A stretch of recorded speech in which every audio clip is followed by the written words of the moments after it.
کہ بیت المقدس اس کی مسجد کے امام حضرت عبادہ، حضرت عبادہ ابن صامت بیت المقدس کے امام تھے.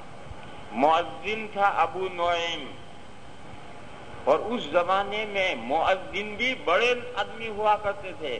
جیسا اس زمانے میں محلے میں گاؤں میں جو سب سے نکما آدمی ہوتا ہے وہ مؤذن رکھا جاتا ہے. پہلے ایسا نہیں تھا. پہلے مؤذن جو امام ہی کے درجے کا بہترین آدمی مؤذن رکھا جاتا تھا.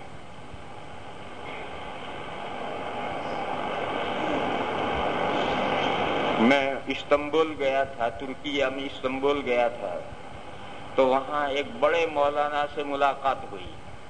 وہ ایک مدرسے میں حدیث شریف پڑھاتے ہیں، جیسا ہمارے یہاں شیخ الحدیث ہوتا ہے اور حدیث پڑھانے کا طریقہ ہے ایسا تو نہیں. ان کے یہاں تو کچھ تھوڑے بہت حدیثیں پڑھاتے ہیں، اور وہ حدیثیں پڑھانے کا سب سے بڑا استاد جو ہے یہاں کی اصطلاح میں شیخ الحدیث کہہ لو.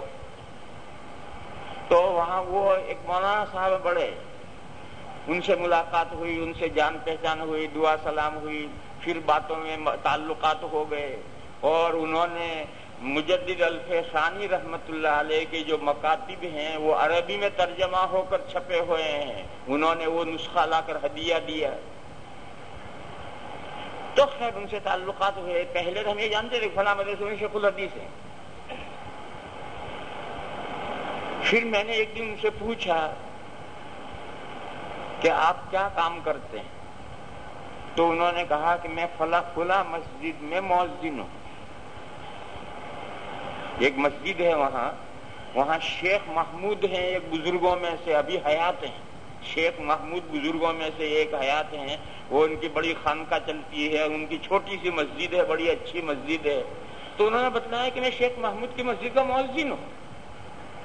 تو اب ایک طرف شیخ الحدیث ہے اور ایک طرف مسجد کا مؤذن ہے. تو پہلے ایسے لوگ مؤذن ہوا کرتے تھے، اب بھی ایسی مثالیں ہیں.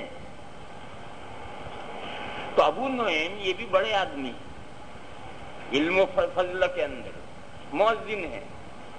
ایک دن حضرت عبادہ رضی اللہ تعالیٰ عنہ وقت پر تشریف نہیں لائے فجر کی نماز میں. تو یہ مؤذن ابو نعیم کھڑے ہو گئے، نماز پڑھانی شروع کی. لوگ آتے رہتے ہیں فجر میں. حضرت عبادہ پیچھے سے آ گئے، اور اتفاقاً بائی چانس ایسا ہوا کہ سب میں پہلے سے محمود بن ربی کھڑے ہیں. یہ محمود بن ربی ہیں، لبید ہیں، ربی ہیں. دو محمود صحابی ہیں، محمود بن لبید بھی ہیں اور ربی بھی ہیں. اور یہ دونوں صغار صحابہ میں سے ہیں، یعنی حضور کے زمانے میں یہ بچے تھے لیکن ہیں صحابی.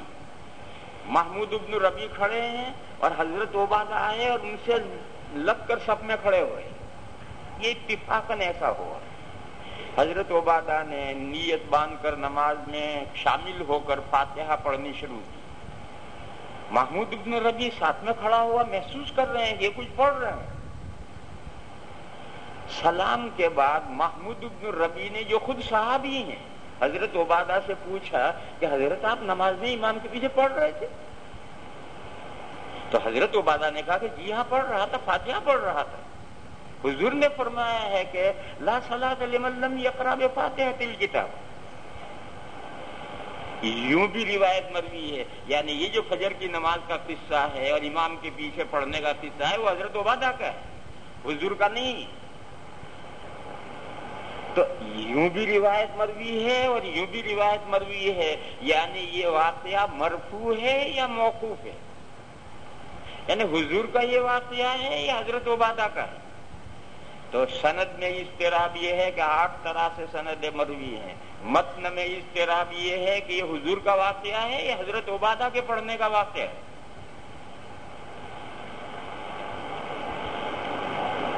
یہ تو سب کتابوں میں جو بحثیں ہیں وہ کی میں نے. میرا اپنا خیال یہ ہے کہ دونوں واقعے صحیح ہیں.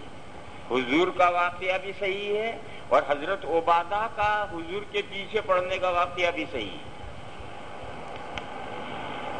اور یہ جو حضرت عبادہ کی حدیث عام تھی اسے اس کے ساتھ جوڑا ہے حضرت عبادہ نے، کسی اور نے نہیں جوڑا. خود حضرت عبادہ نے اس واقعے کے ساتھ جوڑا ہے، مگر کون سی حدیث کے ساتھ؟ جو ان کا اپنا واقعہ تھا اس میں جوڑا ہے، اور حضور کا واقعہ تھا اس میں نہیں جوڑا۔ جو ان کا اپنا واقعہ تھا کہ جب حضرت محمود ابن ربیع نے تعجب سے کہا کہ اتقرأ وراء الامام، آپ امام کے پیچھے پڑھ رہے؟ تو فرمایا کہ جی ہاں، میں نے فاتحہ پڑھی ہے، اور اس لیے پڑھی ہے کہ حضور کا یہ ارشاد ہے کہ فَإِنَّهُ لَا صَلَاةَ لِمَن لَّمْ يَقْرَأْ بِهَا۔